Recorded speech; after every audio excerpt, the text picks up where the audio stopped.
اعوذ باللہ من الشیطان الرجیم بسم اللہ الرحمن الرحیم عن ابی ہریرہ رضی اللہ عنہ قال کان رسول اللہ صلی اللہ علیہ وآلہ وسلم یؤتى بالتمر عند صرام النخل فیجیء ھذا بتمرہ وھذا من تمرہ حتی یصیر عنده قوما من تمر فجعل الحسن والحسین رضی اللہ عنہما یلعبان بذلک التمر فأخذ أحدهما تمرة فجعلها في فيه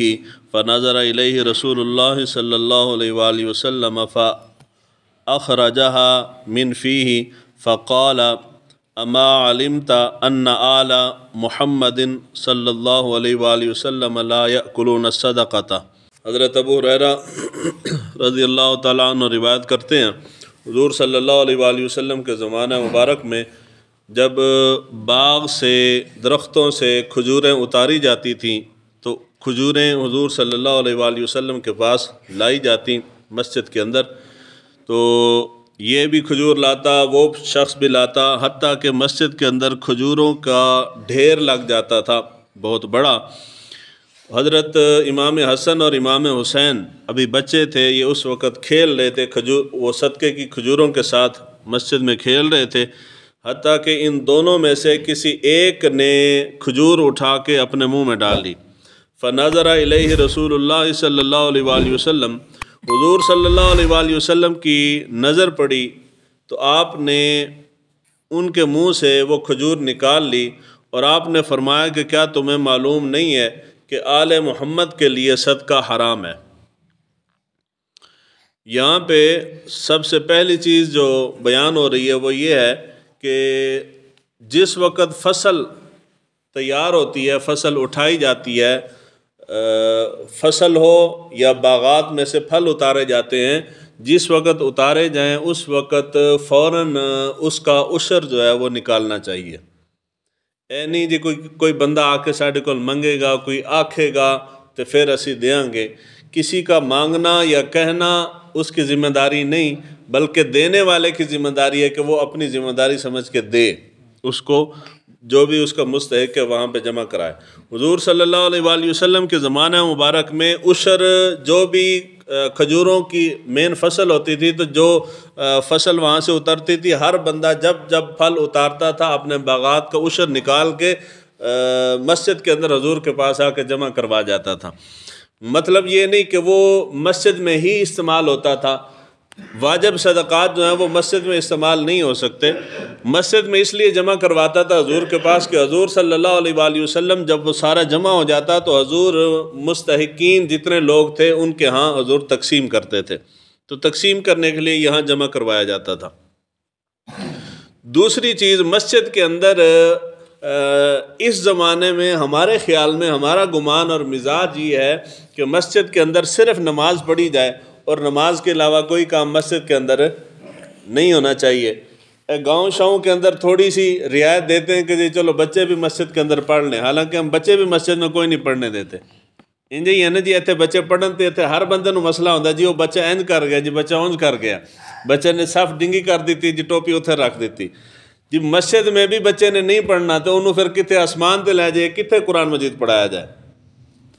حضور صلی اللہ علیہ وآلہ وسلم کے زمانہ مبارک میں مسجد کے اندر بچے کھیل رہے ہیں،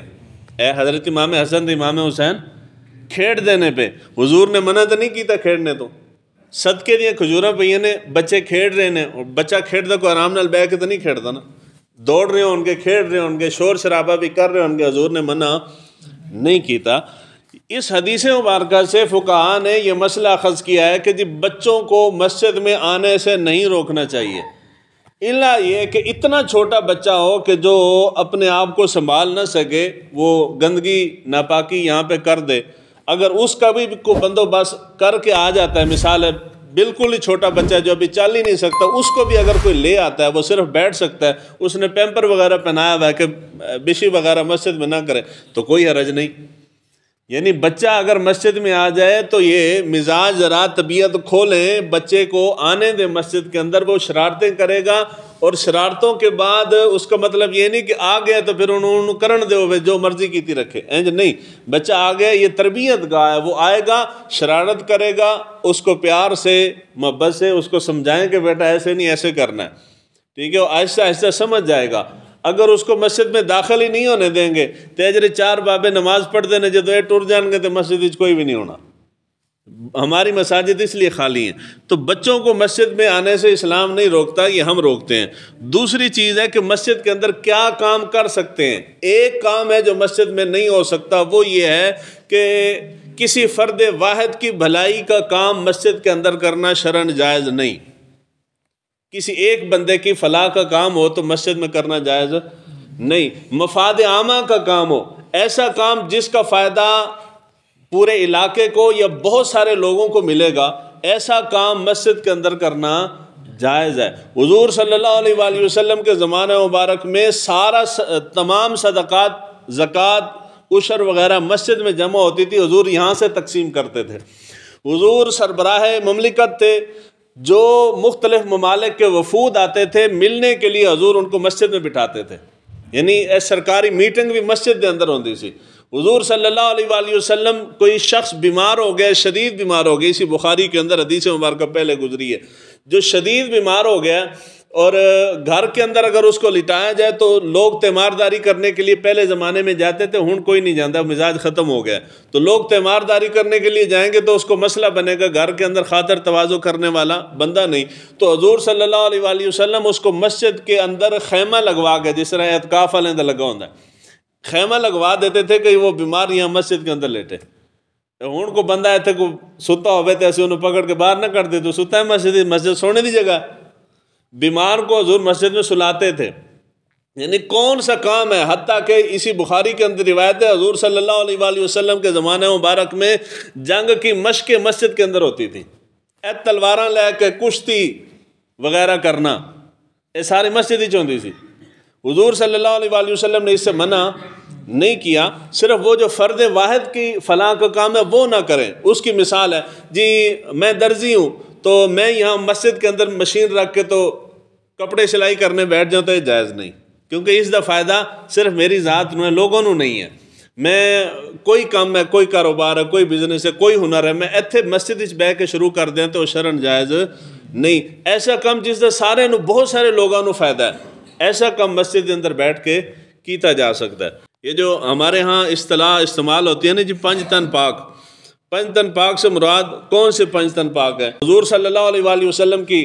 ذات، حضرت علی شیر خدا کی ذات، حضرت فاطمہ الزہرا کی ذات، اور حضرت حسنین کریمین، حضرت امام حسن اور امام حسین، یہ کتنے ہو گئے؟ 5 ہو گئے۔ انہوں نے 5 تن کہتے ہیں، 5 تن پاک۔ ایک اور 5 تن پاک بھی ہیں۔ جب ہم کہتے ہیں کہ جی سید کے لیے صدقہ جائز نہیں، تو سید سے مراد سید نہیں ہے، سید سے مراد بنو ہاشم ہے۔ بنو ہاشم، ہر بنو ہاشم سید نہیں ہوتا، جو بھی بنو ہاشم میں سے ہوگا اس کے اوپر صدقہ جائز نہیں ہے۔ وہ بنو ہاشم سے مراد کیا ہے؟ بنو ہاشم سے مراد 5 تن ہے، 5 تن، اوتھے بھی 5 تن ہے۔ وہ 5 تن کیڑے نے؟ بنو ہاشم میں حضرت علی شیر خدا، ان کی اولاد، حضرت عقیل اور حضرت جعفر، حضرت حارث، ان کی اولاد، اور حضرت عباس، یہ 5 جو ہیں ان میں سے کسی کی بھی اولاد کے لیے شرعاً واجب صدقات یا نفلی صدقات لینا جائز نہیں۔ اے 5 تن پاک نے جنہاں دے تے حضور صلی اللہ علیہ وآلہ وسلم نے صدقہ حرام کیتا ہے، یہ صدقہ نہیں لے سکتے، واجب بھی نہیں لے سکتے، نفلی بھی نہیں لے سکتے۔ ہاں اگر یہ ضرورت مند ہوں تو لوگوں کو چاہیے کہ بطور تحفہ ان کے ساتھ تعاون کریں۔ اللہ تعالیٰ ہمیں دین کو سیکھنے سمجھنے کی توفیق عطا فرمائے۔